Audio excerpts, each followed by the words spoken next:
السلام عليكم. مين فينا ما فشلتش مع البسبوسة؟ كلنا بلا استثناء فشلت معانا البسبوسة، وبدل المرة 2 و3 و10. انا عن نفسي كفاطمة فشلت معايا البسبوسة كتير لحد ما جبتلكم الوصفة اللي بتقعدي تبسي فيها وتعجيني فيها براحتك جدا من غير خوف ولا قلق، وطريقة مضمونة جدا هتخلي البسبوسة معاكي ممتازة وجميلة بالشكل ده، مرملة وتحفة جدا وقوام وشكل جنان. لو انتي اول مرة تشوفيني، انا فاطمة ودي قناتي على اليوتيوب اسمها الحلو الحادق مع فاطمة. لو انتي لسه ما اشتركتيش في قناتي اشتركي في قناتي عشان عندي حاجات كتيرة جدا. حطي لي لايك على البسبوسة الجامدة دي، ولو انتي متابعيني من على الفيسبوك اعملي لي متابعة ولايك، ويلا بينا نشوف الوصفة. يلا بينا يلا بينا نبدأ ونقول بسم الله الرحمن الرحيم. مكوناتنا زي ما قلت لكم سهلة جدا وبسيطة، وهنقول معانا نص كوباية من السمنة، ويفضل طبعا لما تكون سمنة بلدي، يا سلام الطعم هيبقى تفرق كتير جدا. ومعانا هنحط عليهم بقى كوباية من السكر، وهنحط عليهم 3 معالق كبار من جوز الهند المبشور، كل دول مع بعضه، ونص كوباية من الحليب بدرجة حرارة الغرفة. حطيناهم كلهم زي ما انتم شايفين. هقلب تقليبة صغيرة، وهرجع احط عليهم معلقتين كبار من عسل الجلوكوز. وايه البديل بتاع عسل الجلوكوز؟ هنحط معلقتين كبار من عسل النحل، او معلقتين كبار من الشربات التقيل. يعني احنا ممكن نعمل شربات تقيل ونحط منه معلقتين كبار، ده البديل بتاع معلقتين عسل الجلوكوز. وطبعا يفضل لو معلقتين عسل الجلوكوز زي ما الوصفة بالظبط جايباها. هقلب تقلبتين بقى كده زي ما انتم شايفين لحد ما عسل الجلوكوز يختلط مع بعضه مع الخليط.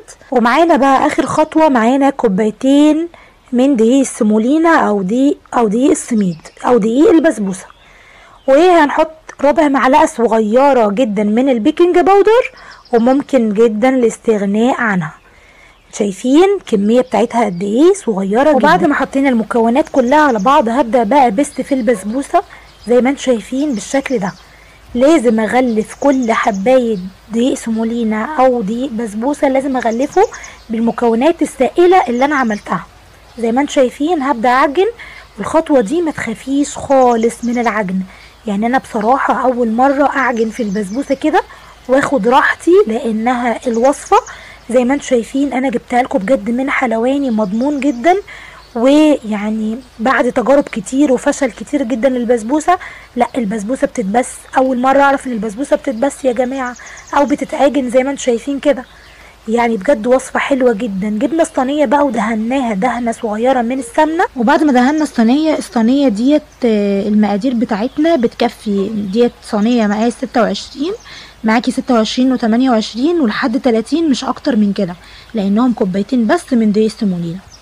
بعد ما دهناها دهنة من السمنة، حطيت عليها ورقة زبدة او ورقة خبز زي ما انتم شايفين، وهنزل عليها بالمقادير وهقول لكم ليه دلوقتي حطيت ورقة الزبدة من تحت. ممكن طبعا الاستغناء عنها خالص. وبعد كده هفرد البسبوسة كده بالشكل ده زي ما انتم شايفين. لو ما اتفردتش معاكي بسهولة زي ما انت شايفة كده، ممكن تجيبي حبة مية بس تبلي ايدك مية وتساوي بقى الشكل. البسبوسة لازم تسويها كويس جدا عشان يطلع شكلها بيرفكت في الاخر، وشكلها يكون حلو ومتساوي، السطح بتاعها يكون متساوي. وبعد كده هنرجع بقى نروح مقطعينها بالتقطيع اللي انت عايزاها، وهقولك هتقطعيها بالشكل ده ليه. هتحطي عشان هنحط المكسرات بتاعتنا ايا كانت ايه نوع المكسرات. ممكن طبعا نحط عين جمل، فستق، لوز، بندق، طبعا اللي انت حباه واللي انت عايزاه. ممكن سوداني بالشكل ده، ولو انت عايزاها ساده طبعا نكتفي بالخطوه التقطيع بتاعتنا ديت بالشكل ده. انا طبعا هزينها بلوز، وشايفين سمكها كويس جدا. ادي معانا اللوز، وهنبدأ بقى نزينها علشان لما اجي اطلع القطعة يكون فيها حبات من اللوز. بعد ما خلصناها بالشكل دوت، خدوا بقى من بالكم من التركات اللي جايه دي كويس جدا. انا هركن البسبوسه دي على جنب لمده 10 دقايق ترتاح، وممكن جدا نحطها في التلاجة كمان. يعني شايفين زي ما انتم شايفين انا خدتها رحت وديتها على التلاجة. وهبدأ اعمل الشربات بتاعنا. الشربات بتاعنا 1.5 كوباية من السكر، عليهم 1.5 كوباية من المية، وعليهم عصرة ليمونة، وذرة صغيرة جدا من ملح الليمون، وهرفعها على النار بالشكل ده. مع اول غلوة هحط معلقة يعني ملح الليمون يا جماعة، ذرة صغيرة جدا من ملح الليمون، ما تغلطوش غلطتي لان انا حطيت معلقة صغيرة ونص معلقة صغيرة من ملح الليمون، لا بلاش، حطوا يفضل ذرة صغيرة ما بين ايديكوا ما بين صوابعكوا كده من الملح الليمون عشان يظبط معانا.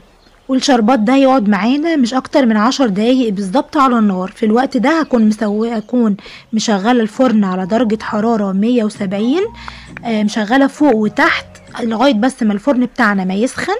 وبعد ما يسخن الفرن بتاعنا من فوق ومن تحت هطفي الشوايه، هطفي من فوق وخلي بس من تحت في الرف الاوسط لمده من 35 ل 40 دقيقه.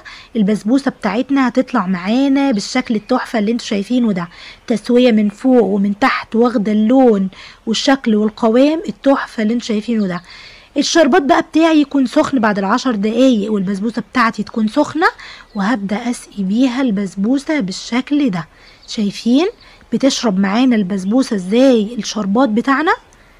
كده سر نجاح البسبوسه انها تشرب الشربات بتاعنا ده، تبقى طريه، وهتحسسي كده وتدوسي عليها هتبقى طريه وتتشرب معانا كل الشربات. شايفين البسبوسه وجمالها؟ طريه وجميله جدا. انا بعد ما خلصتها هسيبها بس في الفرن لحد لما تهدى، ويفضل طبعا لو تسيبيها لتاني يوم. بجد البسبوسه لما بتبات بتبقى طعم تاني حلو قوي. يعني انت لو هتعمليها لبكره اعمليها وخليها لحد تاني يوم. ده كده عدى بعد ما عدى بصراحه تقريبا ساعتين من البسبوسه او ساعه. بدأت طبعا عشان التصوير وكده، انما انتي سيبيها براحتها خالص عشان تديكي طعم ممتاز وطعم حلو قوي. هبدأ بقى اقطع معاكم البسبوسه بالشكل ده.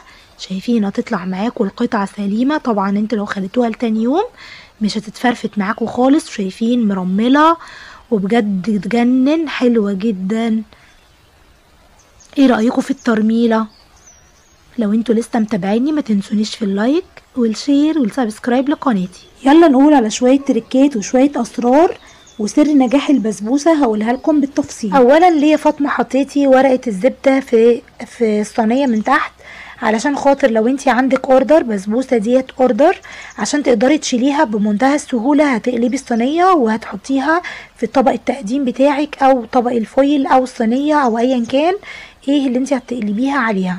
ده اول حاجه. تاني حاجه سر من اسرار نجاح البسبوسه ان انتي بعد ما تعجني البسبوسه وتحطيها في الصينيه وتساوي الصينيه كويس جدا، هتسيبي البسبوسه ديت لمده 10 دقايق، من 10 دقايق لربع ساعه في التلاجة ترتاح، او تخليها بره مش هتفرق. المهم ان انتي تسيبي البسبوسه دي ترتاح عشان تطلع لك نتيجه كويسه. نيجي بعد كده بقى للتسويه.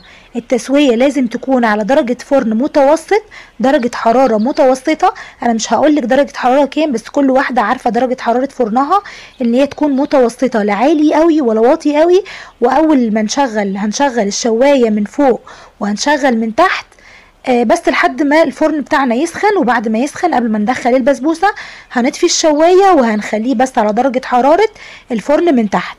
واخر حاجه هقول لكم عليها ذره الملح ليمون، ما تكتروش ذره ملح ليمون عشان يظبط معاكم الطعم. وبتمنى اكون فدتكم النهارده بطريقه البسبوسه التحفه دي، وانتظروني في فيديو جديد على خير. باي باي.